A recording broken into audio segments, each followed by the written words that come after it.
விபேக், அதாவது சிசேரியனுக்கு அப்புறம் வர சுகப்பிரசவம். இதை பற்றி நிறைய கன்ஃபியூஷன் ஓடிட்டுருக்கு. நிறைய பேர் கேள்வி கேட்க எனக்கு ஆச்சரியமாக இருக்குது, என்னடா இவ்வளோ இதுவாக கேட்குறாங்க அப்படின்ட்டு. அப்படின்னா நிறைய பேருக்கு வந்து சிசேரியன் ஆயிருக்குங்கிறது அர்த்தம். காரணம் என்னெல்லாம் இருக்கலாம்? ஃபஸ்ட்டு ப்ரீச், குழந்தை தலை கீழே இல்லாமல் தலை மேலே அடிச்சுன்னு வச்சுக்கோங்க, அதனால் சிசேரியன் ஆயிருக்கலாம்.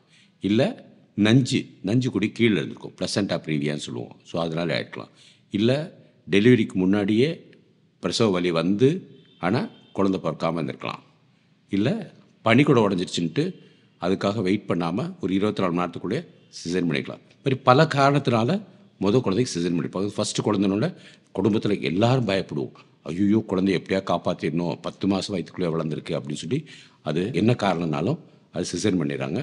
பெண்களும் அதை ஏற்றுக்கிறாங்க. அதுக்கப்புறம் நாளடைவில் ஒரு 2 வருஷம் 3 வருஷம் ஆகும்போது அவங்களுக்கு வந்து அதனால் உள்ள வலி, அதனால் உள்ள கஷ்டம், இப்படி படுக்க முடியல, உடலுறு பண்ணும்போது உள்ள கஷ்டம், முதுகெலும்பு வலிக்குது, வெயிட்டு போட்டுடுறாங்க.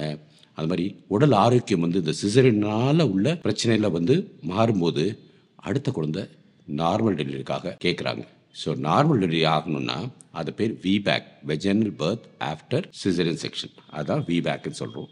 இந்தியாவில் என்னமோ அதுக்கு அவ்வளோ பயிற்சி கொடுக்கறது இல்லை. ஏன்னா டாக்டர்ஸ் வந்து இந்த குடும்ப கட்டுப்பாடு ஆப்ரேஷனு, ஐவிஎஃப் அந்த மாதிரி விஷயத்தில் வந்து எங்கே பொருளாதாரம் ஜாஸ்தி வருதோ அந்த பக்கம் தான் திசை திருப்புறாங்க. நம்ம டெலிவரி ஆகும்போது அதுக்குள்ள கவனத்தை அவங்களால முழுமையாக அது கொடுக்க முடியல. நர்சஸும் இவங்க ட்ரெயின் பண்ணாதான் அவங்க இது பண்ண முடியும் இல்லையா? ஸோ விபேக் வேணும்னா அதுக்காக ஒரு 2-3 டாக்டர்ஸ் தான் உங்கள் ஊரில் இருப்பாங்க. நீங்கள் ஒரு 6 மாதத்துக்கு முன்னாடியே கர்ப்பிணி ஆனதுலேருந்தே ஒரு 2-3 டாக்டர்ஸை கன்சல்ட் பண்ணணும், யாரெல்லாம் விபேக் பண்ணுவாங்கன்னு. அங்கே 6 மாதத்துக்கு முன்னாடி எவ்வளோ விபேக் நடந்திருக்கு, அவங்க தாய்மார்கள் எப்படி இருக்கிறாங்க, இது எல்லாமே நீங்கள் தெரிஞ்சுக்கிறது நல்லது. ரெண்டாவது, உங்கள் உடம்பு ஒரு விபேக்கை ஏற்றுக்குமான்னு பார்க்கணும். நீங்கள் வந்து ஏற்கனவே ஒன்று ரொம்ப வெயிட் கூட இருக்குதுன்னு வச்சுக்கோங்களேன், அந்த மாதிரி சமயத்தில் விபேக் நம்ம எதிர்பார்க்க முடியாது. ஸோ இல்லை சுகர் இருக்குது, ப்ரெஷர் இருக்குது, இல்லை உங்கள் உடம்பு ஆரோக்கியம் வந்து அதுக்கு ஈடு கொடுக்கல, இல்லை உங்கள் பிளட்டு வந்து ரொம்ப ரேரான ரத்த குரூப்பு, இல்லை நீங்கள் ஒரு கிராமத்தில் எங்கேயோ ஒரு மலைப்பிரதேசத்தில் இருக்கீங்க, இவங்கெல்லாம் விபேக் எதிர்பார்க்கக்கூடாது. நல்ல விபேக் எதிர்பார்க்குறவங்க உடம்பு ஆரோக்கியமாக இருக்கணும். ஒரு 60-70 கிலோ அந்த ரேஞ்சில் இருக்கிறவங்க, 70 மேலே இருக்கிறவங்க விபேக் எதிர்பார்க்கலாம், தப்பு கிடையாது. பட் அதுக்குள்ளே ஆஸ்பத்திரி சப்போர்ட்டிவாக இருக்கணும். ரெண்டாவது, சுகர் ப்ரெஷர் இல்லாமல் நம்மளால் உடம்பை பாதுகாத்துக்க முடியும். இப்போ இருக்கிற சமுதாயம் உணவு பழக்கங்கள்னாலேயோ இல்லை ஏதோ ஒரு பிரச்சனைனால அவங்களுக்கு வந்து சுகர் அதிகம் இருக்குது, ப்ரெஷர் அதிகம் இருக்குது, குழந்தைக்கு நீர் கம்மியாக இருக்குது, இல்லை நீர் அதிகம் இருக்குது, குழந்தையோட வளர்ச்சி கம்மியாக இருக்குது, நிறைய காரணங்கள் இருக்குது. ஸோ அந்த மாதிரி காரணங்கள் இருந்துச்சுன்னா நீ கட்டாயம் விபேக் எடுத்துக்க முடியாது. கம்ப்ளீட்டாக ஹெல்த்தியாக இருக்கீங்க, ஆரோக்கியமாக இருக்கீங்க அப்படின்னா விபேக் எடுத்துக்கலாம். ஆரோக்கியமாக இருக்கிறது உங்கள் கையில் தான் இருக்குது. 6 மாதத்துலேருந்தே நடைப்பயிற்சி, தேவையில்லாத உணவு சாப்பிட்றது, தேவையில்லாத உணவை சாப்பிடக்கூடாது, கட்டுப்படுத்த தெரிஞ்சிருக்கணும், புரதச்சத்து அதிகமாக சாப்பிட்ணும், ரத்தம் உண்டாகிற மாதிரி உள்ள உணவு இருக்கணும், ப்ளஸ் நல்லா தூங்கணும், அமைதியான குடும்பம் இருக்கணும்.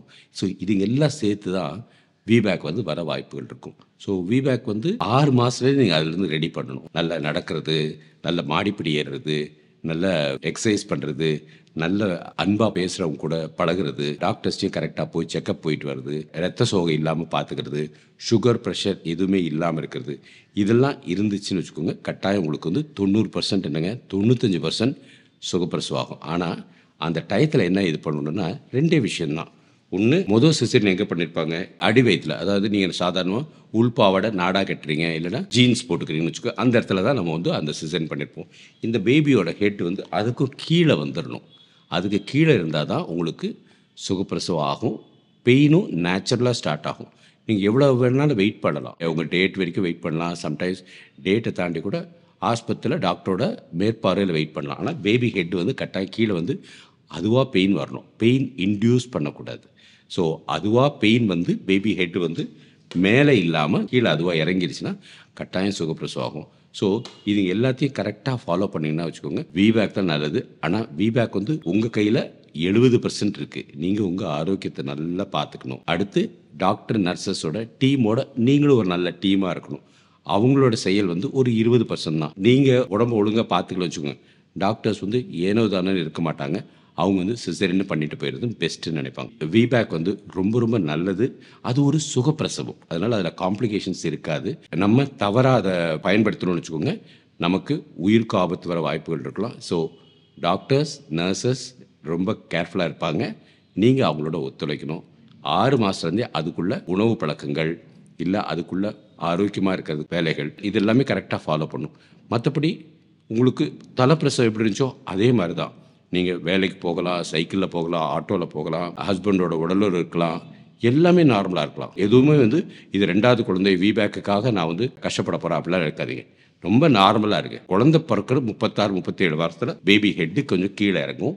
கீழே இறங்குறது சிசேரியன் பண்ண அந்த இடத்த விட கீழே இருக்கும். அந்த கீழே இறங்குச்சுன்னு வச்சுக்கோங்க, ஆட்டோமேட்டிக்காக உங்களுக்கு வீபேக் வாய்ப்புகள் மிக மிக அதிகம். இன்னொன்று, இரத்த சோகை கட்டாயம் இல்லாமல் இருக்கும். அதை முன்னாடியே சொல்லிட்டேன் இல்லையா? ஸோ ரொம்பவும் கஷ்டப்படாதீங்க. இதனால் பெயின் ஜாஸ்தி இருக்கும்னு நினச்சிங்கன்னா எபிடியூரல் எடுத்துக்கோங்க, இல்லை லாஃபிங் கேஸ் எடுத்துக்கோங்க. எபிடியூரல் எடுத்துக்கிறனால பிரசவ வலி உங்களுக்கு தெரியாமல் இருக்கும், கஷ்டப்படாமல் இருக்கும். பட் 6-7 மணி நேரத்துக்கு மேலேயும் டிலே ஆகுதுன்னு வச்சுக்கோங்க. டாக்டர்ஸே நல்லா ட்ரை பண்ணிட்டீங்க, போதுமா, இதுக்கு மேலே ட்ரை பண்ணோன்னா உங்கள் உடம்புக்கு நல்லது இல்லை அப்படின்னு சொல்லுவாங்க. அதை கட்டாயம் ஏற்றுக்கிற ஒரு மனப்பான்மையாக இருக்கணும். ஐயோ சார் இன்னும் கொஞ்சம் நேரம் ட்ரை பண்ணி அப்படிங்கிறத சொல்லக்கூடாது. சுகப்பிரசவம் அதுவாக ஆகும்போது அது ரொம்ப இழுத்துக்கிட்டே போகாமல் கரெக்டாக இருக்க மாதிரி பார்த்துக்கணும். எபிடியூரலும் லாஃபிங் கேஸும் உங்களுக்கு ரொம்ப யூஸ்ஃபுல்லாக இருக்கும். டாக்டர்ஸ், நர்சஸும் ரொம்ப சப்போர்ட்டிவாக இருப்பாங்க. ஸோ சில மருத்துவமனையில் தான் வீபேக் அலோவ் பண்ணுவாங்க. அந்த மருத்துவமனையில் நீங்கள் சேர்ந்து டெலிவரி பார்த்துக்கோங்க. கட்டாயம் எங்கள் ஹாஸ்பிட்டலில் அதை அலோவ் பண்ணுறோம். ஏன்னா நாங்கள் 25 வருஷமாக இதே தான் பண்ணிகிட்டு இருக்கிறோம். ஸோ கைனகாலஜிஸ்ட்டும் 4-5 பேர் இருப்பாங்க, பேபி டாக்டர்ஸ் ஒரு 3-4 பேர் இருப்பாங்க, நர்சஸ் அதுக்கு ஒரு டீமே ஒரு 25 பேர் இருப்பாங்க. அதுக்கு வேணுங்கிற எல்லா டெக்னாலஜிக்கல் சப்போர்ட்டு, அதுக்கு வேணுங்கிற பக்குவமான எல்லா வசதிகளும் இருக்குது. ஸோ வீபேக் சில ஆஸ்பத்திரியில் தான் நடக்கும், சில டாக்டர்ஸ் தான் அதில் ட்ரெயின்டாக இருப்பாங்க. நீங்கள் யார் ட்ரெயின்டு எந்த ஆஸ்பத்திரின்னு பார்த்துட்டு அவங்ககிட்ட போகிறது நல்லது. சும்மா பிளைண்டாக எங்கள் குடும்ப டாக்டரு இல்லை எங்கள் வீட்டு பக்கத்தில் இருக்க டாக்டரு அப்படின்னு போட்டால் சரி வராது.